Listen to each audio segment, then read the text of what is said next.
Greetings, planet Earth. Your old pal, James Edward Mulletty here, with my old pal, Philip Lynott Nova. You all know this little fella right here. We are celebrating the 108th birthday of the legendary Jack King Kirby. We are celebrating, sending this one out to all planets, all galaxies, universes everywhere. Happy birthday, Jack Kirby. Let's get rolling. We're going to show off 108 of my personal favorite covers from my collection. Let's get rolling here. I'm going to start off with where it all began. Jack was born on August 28th, 1917. He was 23 years old when he made this funny book right out of Brooklyn, New York.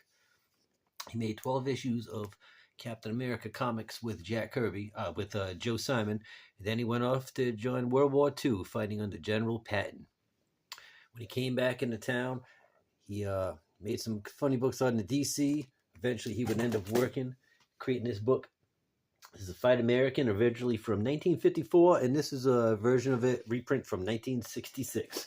After that, let's get rolling here. We got a lot of books to show off. We're going to have Tales of Suspense, number 20. This one here came out in 1959, and a file also there was Tales to Astonish, number 31, also from 1959. Let's make sure we got these things lit up, because we can't want these to look good here. Don't mind me, don't mind me. And then we got, after that, Monsters on the Prowl. This is a reprint of one of his earlier books. So this Monsters on the Prowl actually came out in 71, but it's also one of those late 50s funny books that he would be making. Get rolling here. Then would make Fantastic Four, number 1, 1961, revolutionizing the comic book industry. This is the beginning of Marvel Comics. You know it. This is a reprint I have. I don't have the original. I can't afford that type of funny book. So we got the reprint of that. We got a reprint of Fantastic Four, number 5, dating from 1962, and that's the first appearance of Dr. Doom. Reprint of the Hulk, number 1, from 1962. He also created, I think you know all these funny books here.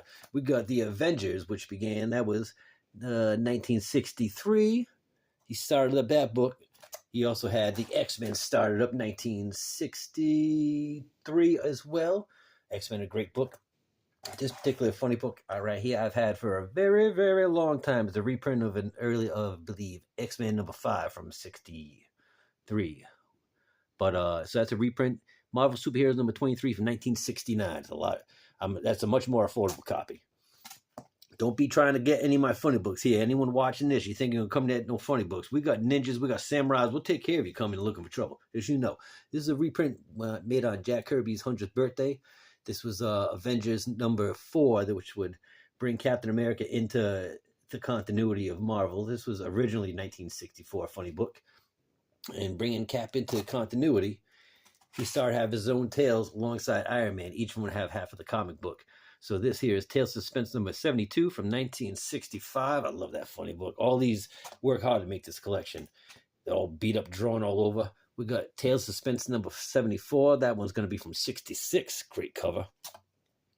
And this one, that's actually issue 84. I had to make sure I had it written down from 66 with fighting a super adaptor with a great comic book. Then we got Tales of Suspense 96. That's from I'm wrong. 96. Where did my Tales of Suspense 96 go? Oh, I got it somewhere else. So we'll get to it later. A little out of order. That's all right. We got Fantastic Four number 48. This is a reprint. And that's from 1966 was the original. These books you can actually find on the shelves right now. They're a local comic book store. So check out and support your local comic book store. You got the opportunity to do so. Make sure we got these lit up good. Get a little light over there. That's a great color. You're not coming of Galactus. So this whole series was reprinted very recently as issue 49, a beautiful funny book. And then one of the greatest covers ever, issue 50. Originally that was done in 1966. So you could actually get that book right now on the shelves. This is a reprint. Then we have Thor 139. He was doing a lot of books from Marvel. Thor 139 from 1967. Always got to love those big, crazy Jack Kirby hands on funny books. He's got a lot of them. I love these covers where the character is coming right at you. The Kirby crackle you can feel. That'd be Thor number 144. That's going to be from 1967. Then we got Thor 146, also from 67. Thor 150, beautiful cover. That's from 1968. I always love every time you go on these beautiful females of it that he created, and Hera is one of the greatest. Anytime he has one of his female characters showcasing a cover. Oh, those are my favorite Jack Kirby covers. What an artist.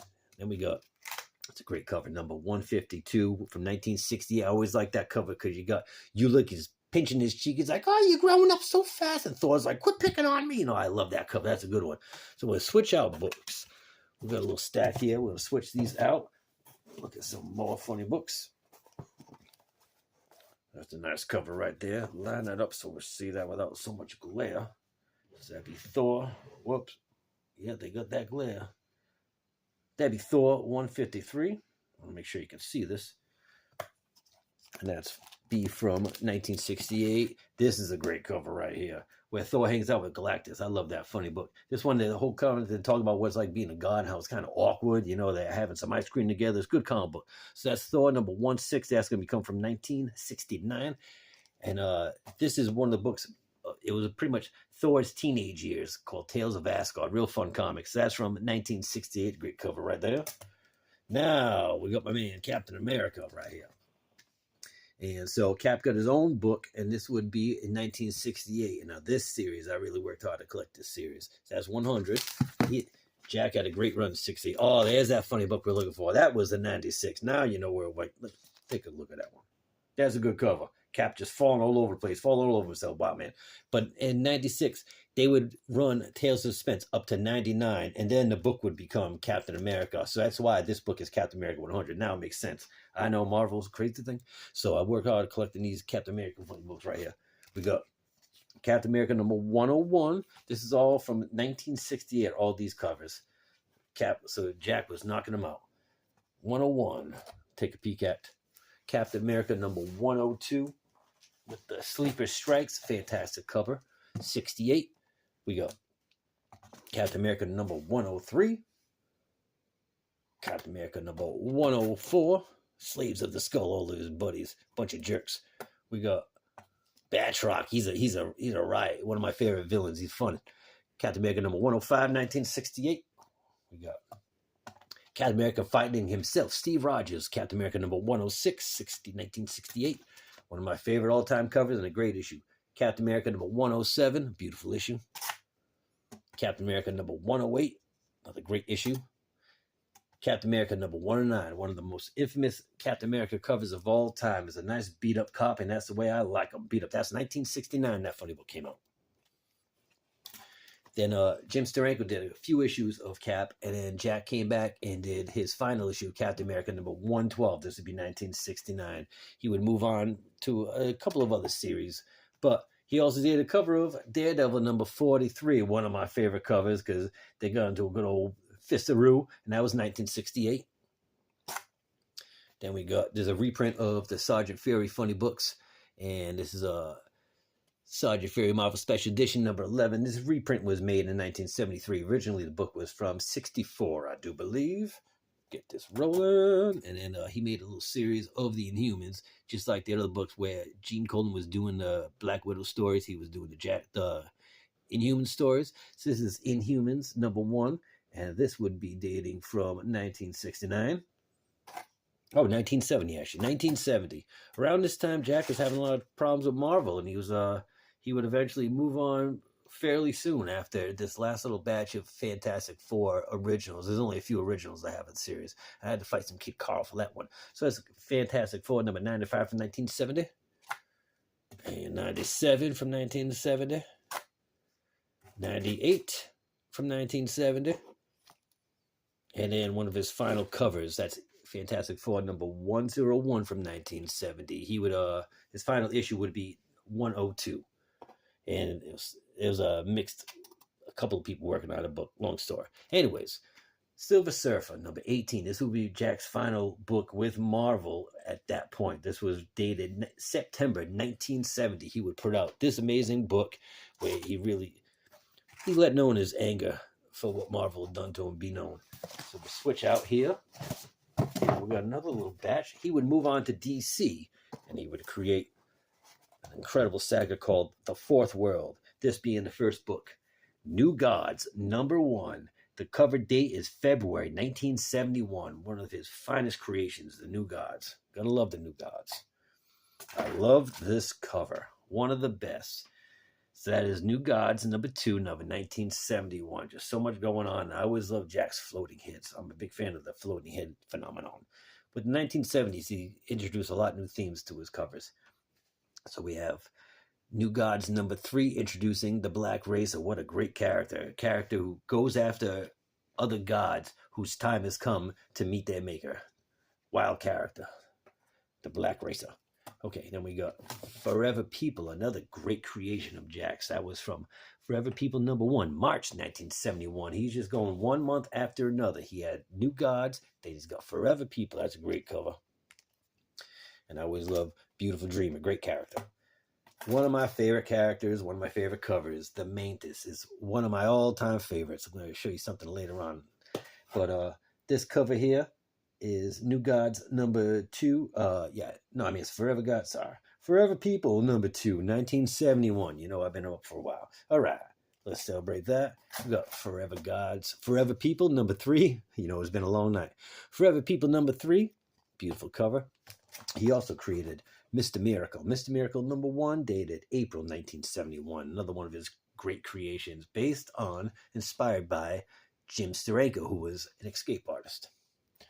We have another great cover, Mr. Miracle number 3. The funny thing is, the black and white of the character wasn't intended. It was a mistake in the color department when the thing went out to print. So it's a fun cover to show off, and that's from 1971. Then we got Mr. Miracle number 9, Hyman. One of the best stories he ever wrote. It's pretty much the story, the explanation of what happened or how it all went down with the Fourth World. And it's a beautifully written comic book. Anyone who loves Jack, they love this issue. Mr. Miracle number 9. This one would be dated 1972. This was the final issue of Mr. Miracle because though the New Gods in the Fourth World would be very popular, one of the most popular entities, years later, it didn't catch on in 71, 72. So they made him wrap it up. He had to work on several other different books, but they canceled New Gods with 11, canceled Forever People with issue 11. Mr. Miracle made it all the way to issue 18. This is the final issue, and this was dated March 74. It's a heartbreaker because there was so many more stories to be told. He also worked on Superman's pal, Jimmy Olsen. That was actually the first book they gave him. He said, hey, give me your worst title and make it your best. And he did. He introduced a character by the name of Darkseid in this book. These particular issues I liked because he got to introduce the Universal monsters who beforehand were not allowed to be in any comic books. So this is Jimmy Olsen number 142 from 1971. And another great, he goes to pretty much a planet of Universal monsters. So that's them floating. You got Frank, Wolfman, we got Dracula, we got the Creature, and Mummy and everyone. Great issue, 1972. 1971, don't mind me. That's issue 143. A great character he created after he told him, give us something new. Besides the Fourth World, he gives him The Demon. The Demon was a great comic book. September 1972 is the cover date of this one. And then this will be issue 9 from 1973. And he introduces this little character who became very popular, whose name slips my mind at the moment. The funny thing is, that's another mistake, is that there was some text there that didn't come up when the book actually came out. So this is a Demon issue 15, and that would be from 1973. And Demon, unfortunately, would be ended within a couple of issues, just the way DC always did Jack back then, which stinks. Except for this one title. This one ran for quite a while. This is Commander, the Last Boy on Earth. Commander number 1. Great comic book. This one's from November 1972. Got Commander number 4. This one would be 1973. And then Commander number 8 with Jack Kennedy in the back. And this jerk here, Nixon. A couple other presidents, Lyndon B. Johnson. That one's going to be from, it's a Commander number 8. And that's going to be from 1973. And I love this one. That was his pet mantis. Good friend of his, and this is Commander number 12, and this would be from 1973. He also created a great book called OMAC. OMAC number 1. That's from October 1974. People being created, you get them shipped to you, and that's how they showed up at your house. Crazy comic book. OMAC, the One-Man Army Corps. One-Man Army Corps number 6. This issue going to be dated from 1975, the great funny book. He also did a very short run with his old buddy Joe Simon. They got to do 3 to 5 issues. I think they did 3 issues with the covers, and the other 2 is someone else doing some of the work inside of it in the covers. Sandman. Sandman came out March 1974. And then Sandman number 3, this one's going to be from 1975. It took a little while for me to get that issue out, I guess. At least I would have said the guy. It's strange. Anyways, this is Our Fighting Forces, issue 158, featuring characters he created called The Losers. And it's a very powerful comic book. So this one is dated from 1975, and this is also from 1975. Great story right here. These 2 individuals raced each other in the Olympics, and here they are racing again to win the war. Fantastic comic. That one's going to be dated from 1975 as well. That's The Losers, number 159. We'll switch out our funny books here. Moving right along. So after he got frustrated with all the goods and bads of working with DC, our boy Jack came right on back to Marvel Comics, and this is starting into Captain America number 193. This one's going to be dated from, don't mind me, I'm looking at my cheat sheet, January 1976. I think we're going to remember that. So he came right back to begin 1976, one of my favorite covers. Now, Johnny Romita definitely did a lot of inking, over-inking on this one, as we know, but hey, that's all right. Still, fantastic cover, one of the greatest. Mad Bomb, It Can Destroy the World. I learned how to read funny books from this comic book, let me tell you.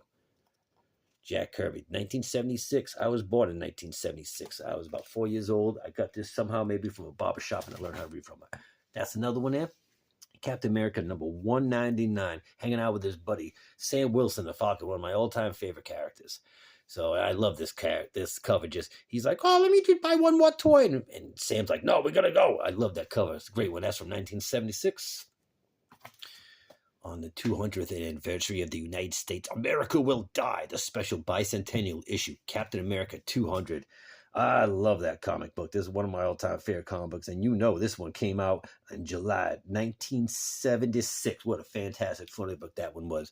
Actually, March 25, 1976. I guess I'm wrong. Oh, you caught me. You caught me. And here we have The Alamo 2, one of my all-time favorite funny books. You all know Jimmy Mulletty loves this comic book. This is Captain America 103. We got a glare on that cover. You see that in the corner. Maybe fix this light. I think we've been glaring that. Gonna have some problems. For that, our reviewers, I apologize. Yeah, that's all these funny books. They always got that glare right now. See what cover. But that's Captain America number 203. That's going to be dated 1976. Love that cover. Jack, that's a good one. Fighting the Red Skull, all these floating heads, one of my favorites. I've had this funny book since I was a little kid. It's one of the first funny books I bought. So Captain America number 210. That one's going to be from, I think I'm getting to 1970. Yep, that's 1977. He also started working on a new series of the Black Panther, one of his greatest creations. So Black Panther number 1, this one came out in 1976, right around the same time, because Jack is back. I thought I didn't say it on the cover. Well, Jack was back. Everyone knew it. Great cover. Infamous cover. See it without this flare. I should have put it in a better bag. If you see that one. The Black Panther jumping right at you. That was Black Panther number 7. That's going to be from 1977. 77. You know this. Great cover. Another great cover. I always loved Jack. That's Black Panther's family. That's a fun cover. Make sure you can see it without the glare. So that's Black Panther number 8, and that's going to be 1977. We're moving along here. Doing a special bob now. He began the Eternals. Great cover. Eternals number 1, 1976. Jack is back. You know Jack's back. And it was a great series. Eternals number 6. That one's going to be from 1976. She's a great character. Is that Ares, I think her name. No, I might be wrong. We'll find out later on. That's all right. Great cover.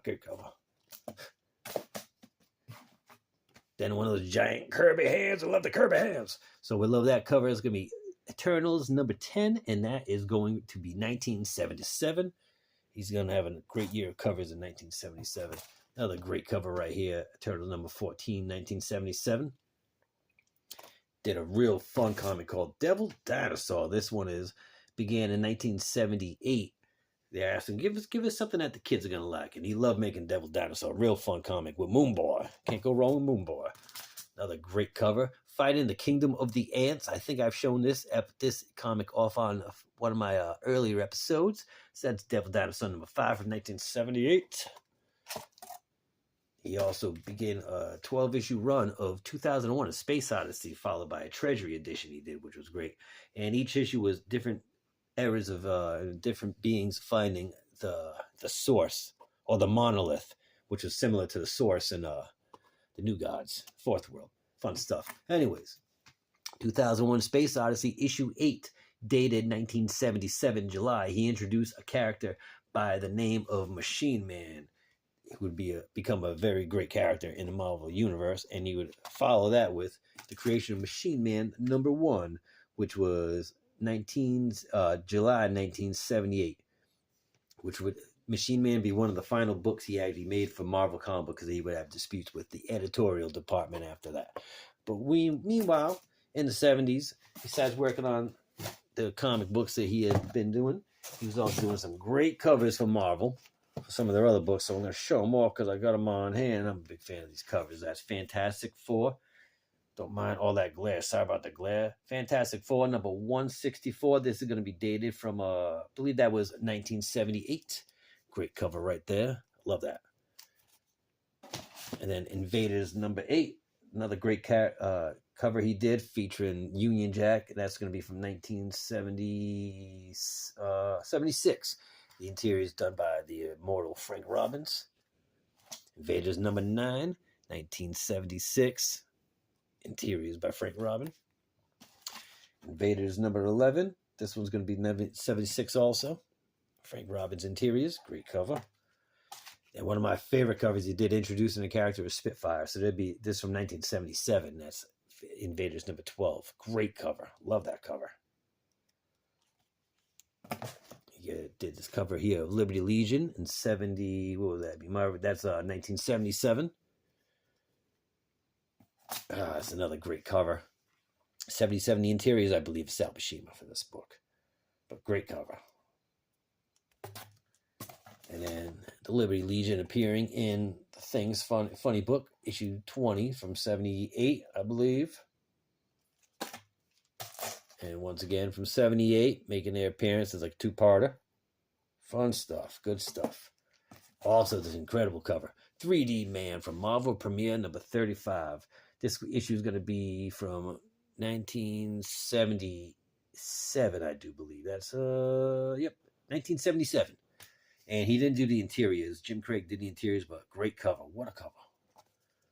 And then he went over to Pacific Comics. They struck a good deal with him.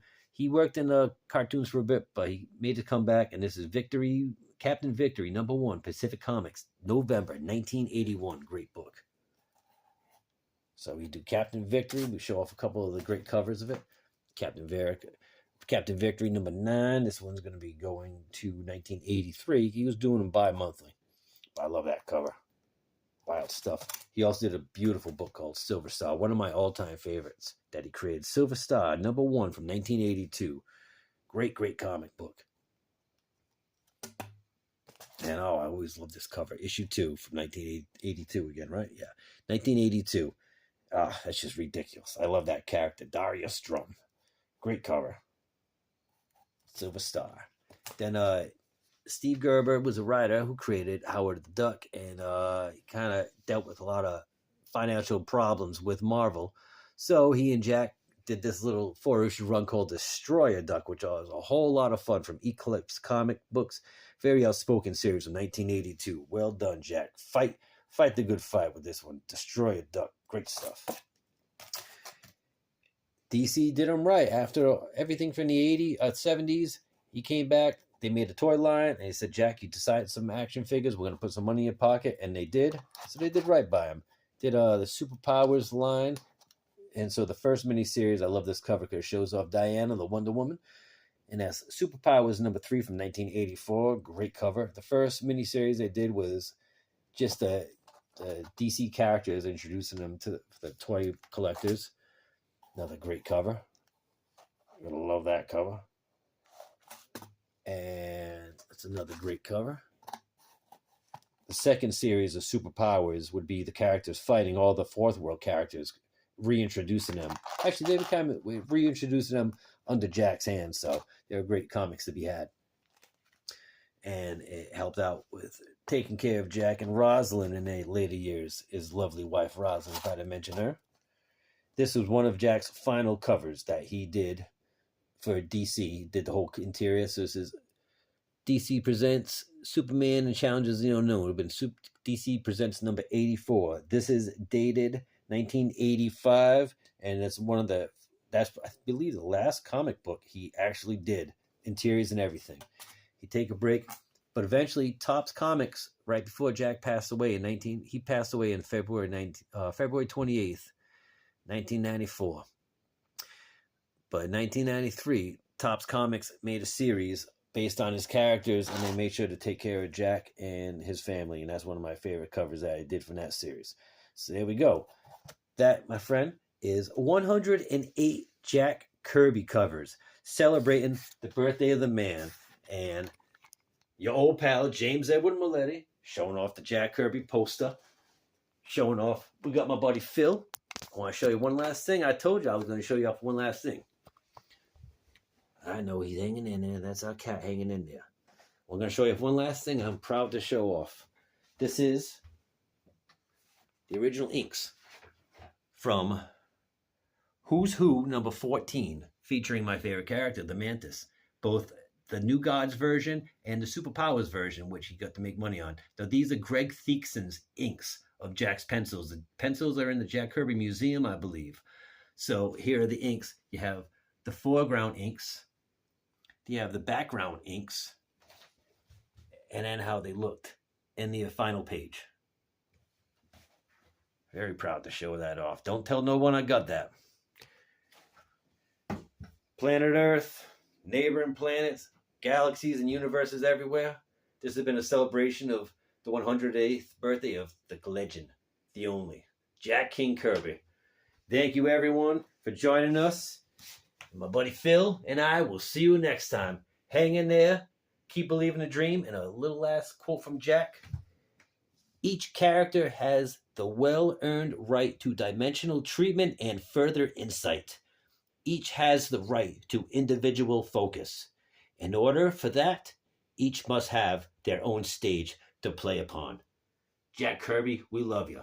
It's clobbering time. Get some rest. We'll see you tomorrow.